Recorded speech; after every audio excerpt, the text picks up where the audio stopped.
So, David Savage, Associate Vice President, UK and Ireland at our event partner, Geotab.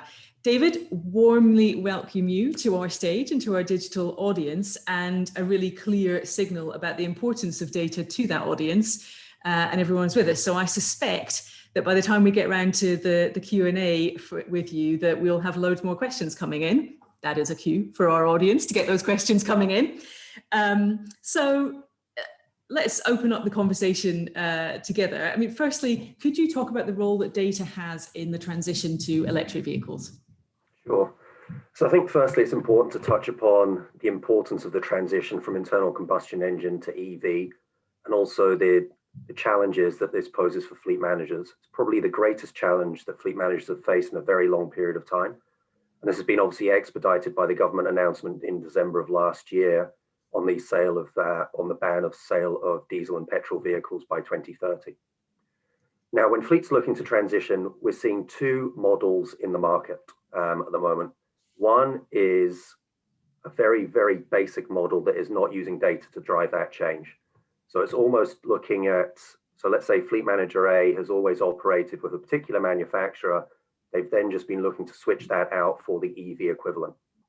Obviously, there's pretty significant risk inherent in that because payloads can be different, range might not match up, etc. Data is incredibly important and really helps mitigate the risk of transition for all fleets, but particularly those larger fleets, or as you touched upon earlier, fleets with mixed types of vehicles in there. And data is important in all aspects of the change to EV, from transition through to operation through to scaling.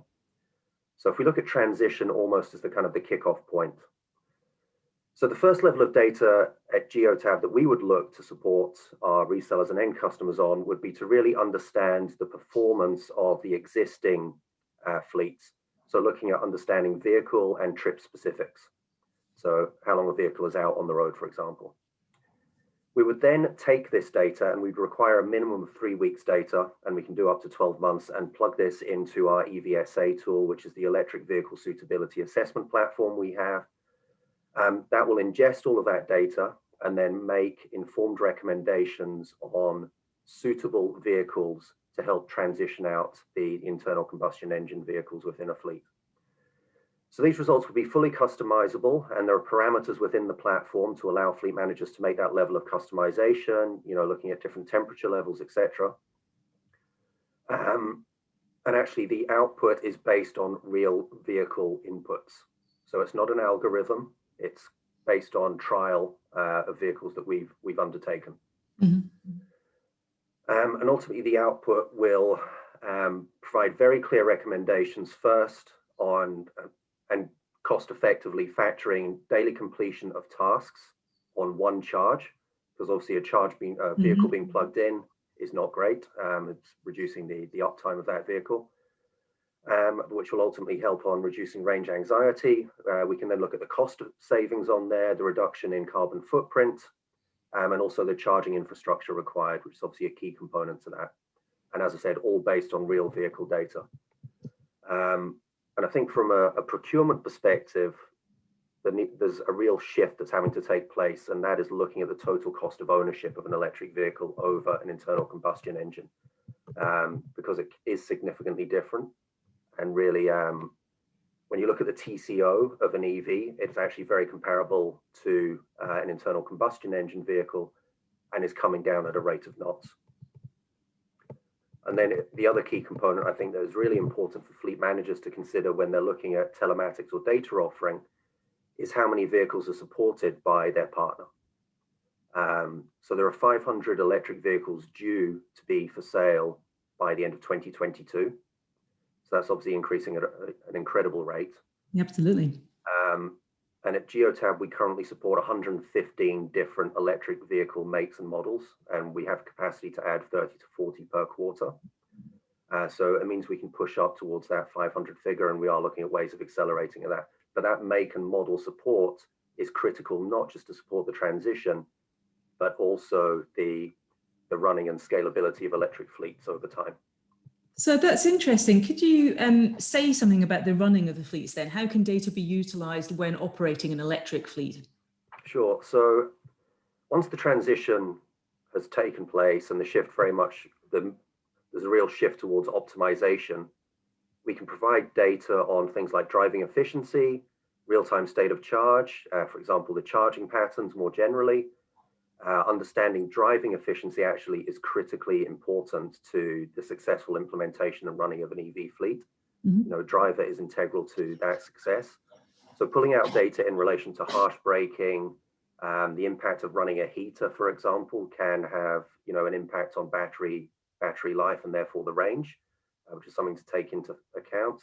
Things like tire pressure as well also impacts the range of a vehicle. So there's lots of different aspects that can feed into that and can help a fleet manager make informed decisions around running their fleets on a daily, monthly and annualized basis.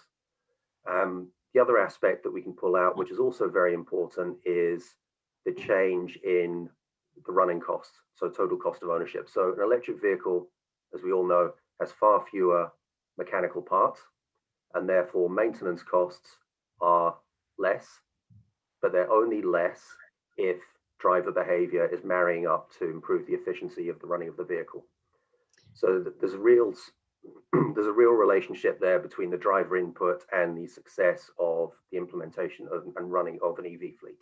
Well, that's really interesting, isn't it? Because certainly when I was all involved in this, and that was just over a year ago now, is when I stopped working on that, which is a lifetime in the world of e-mobility. As you say, actually, you know, there was an assumption about lower maintenance costs, but not necessarily confidence about that, you know, being realized, or, for example, understanding the kinds of behavioral things that would be needed to realize it. So it's fantastic to see that you have those kinds of insights. Yeah, and there's been a real shift. You know, one of the blockers probably even a year ago was range anxiety. That's been somewhat mitigated now by the improvements in battery life, battery range, and also the vehicle options out in market. So it's very much shifted towards, we now need to do this, but what's the total cost of ownership and what are all the components that are ultimately going to deliver success? And you've introduced a lot of ideas there about what's involved, and what are the benefits that your clients are seeing? Well, there's two primary ones. So the total cost of ownership is the one I picked up earlier. You know, if you look at the battery side of it, that continues to reduce in price. 10 years ago, it was around £1,000 per kilowatt hour. It's now down at less than 100. So those costs are continuing to come down pretty rapid rate.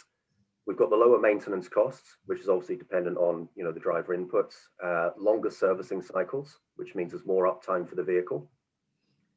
And obviously electricity is cheaper than petrol or diesel. So that's, you know, obviously a significant benefit as well.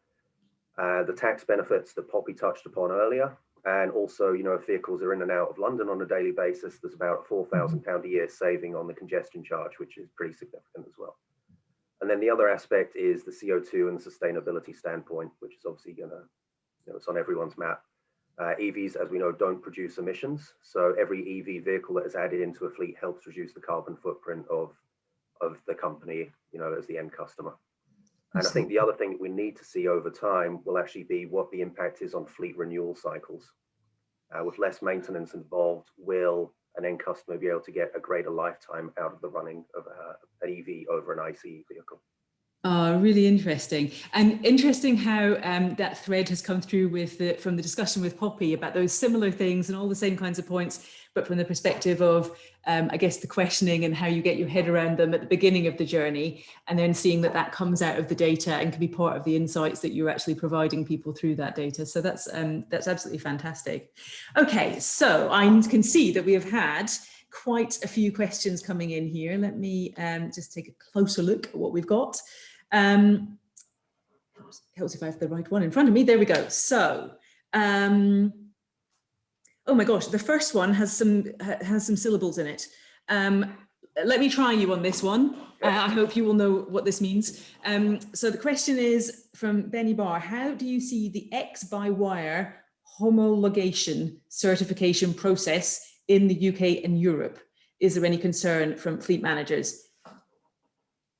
Is this a question? I hope this makes sense to you. I'm afraid this is beyond my technical expertise in fleets. So, so yes, please take it away. Yeah, beyond my technical expertise as well. But if I can take that one offline, as with any of the other questions, if we've got to absolutely, then we're happy to get back to the individual. And you and I at least will learn something new. Hopefully we can pass that on. Another one from Alejandro. Geotab has been gaining traction in accessing CV data. How important will that be as EV fleets roll out? What specific value can be provided back to fleet owners? It's a very good question. We have been gaining some access to it. So the data is pretty much going to help on the really truly on the support on that transition, but we don't want to talk too much about it because we're still at fairly early stages of pulling that kind of data. Okay, cool. And just for anybody in the audience who doesn't know what he's referring to with CV data versus EV data? I presumed you meant commercial vehicles specifically, but I could be wrong. Okay. Excellent. All right, let's see what else have we got here. What proportion of cars do the UK estimate be being made and sold in 2030? Although this is the last year for new sales, 2030, what percentage do we believe will be being made and sold as a percentage? That I'm not sure I can answer that one. It's probably a little bit beyond you, but maybe we can take that one away as well. So how do you ascertain what the best charging infrastructure is required for a company's fleet? And this is from Victoria Whitaker. And I can understand that question actually, because there is a bit of a chicken egg in understanding what vehicle you want and therefore what charging you need, but also what charging you'll have in order to work out what vehicle you can get. Yeah, it's very much going to depend on the type of fleet, size of fleet, and the ranges involved, the makes and models, etc. So there's a lot of very, very different parameters that can be factored into making that recommendation. But what we're certainly seeing is a greater push towards partnership between telematics, charging networks, OEMs, local authorities, etc., to be able to build out a really solid and robust picture around what the best type of charging is going to be. And actually the utilities are going to have a big part to play in the success of that over time. And I guess there's some differences between companies, certainly my experience, obviously quite a large fleet and different site locations that we could look to putting in our own charging infrastructure, whereas presumably other businesses are, if not wholly reliant, much more dependent on publicly accessible charging infrastructure. Yeah, certainly the larger fleets we deal with are looking to do absolutely that, and putting in their own charging infrastructure. The smaller fleets will be relying on local depot charging or even home charging in that regard, depending on the complexion of their fleet and driver network. A nice question that we've had in here from Paul Barnfather. How important is driver training for a successful EV fleet rollout? And then on a similar note, Matthew Raffin has asked, as driver inputs are critical to the EV efficiency, how is data being used to train drivers? So yeah, really interested in that one. Yeah, it's really interesting. It's probably, as I've said earlier, one of the key components to driving the success of that transition. If we look at particularly the light commercial vehicle side of it, where drivers have probably been driving around for decades in diesel vehicles that you can be a little bit heavier underfoot on, you can brake a little bit harder, etc. The transition to EV requires a much more delicate touch.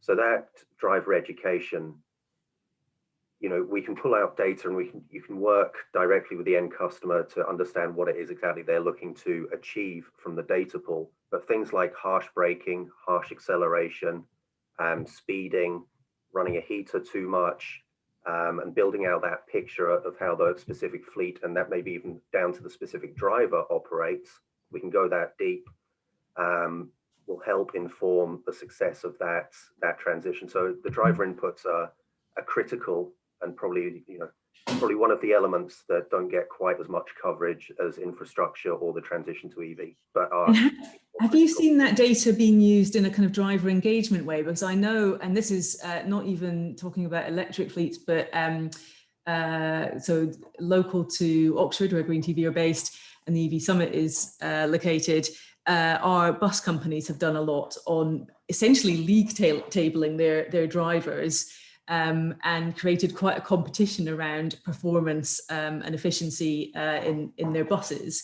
Have you seen that done with the data that you're able to provide? Yeah, we offer something called a driver scorecard, which is something similar. So, you know, a little bit of gamification amongst drivers can have significant upside, but there are inherent risks in more of the unionized driver basis. And that's one of the challenges that, you know, we're starting to encounter as we try to support our resellers and end customers on educating driver behavior. Well, very, very important point to take away, because there's a big human factor to this, isn't there? Well, thank you so much for your insights on that. I am absolutely sure that we wouldn't be able to get through all the questions, but we got through many of them. And there'll be lots more to discuss later when we welcome you back for a chat with the other panelists. So thank you very much, David.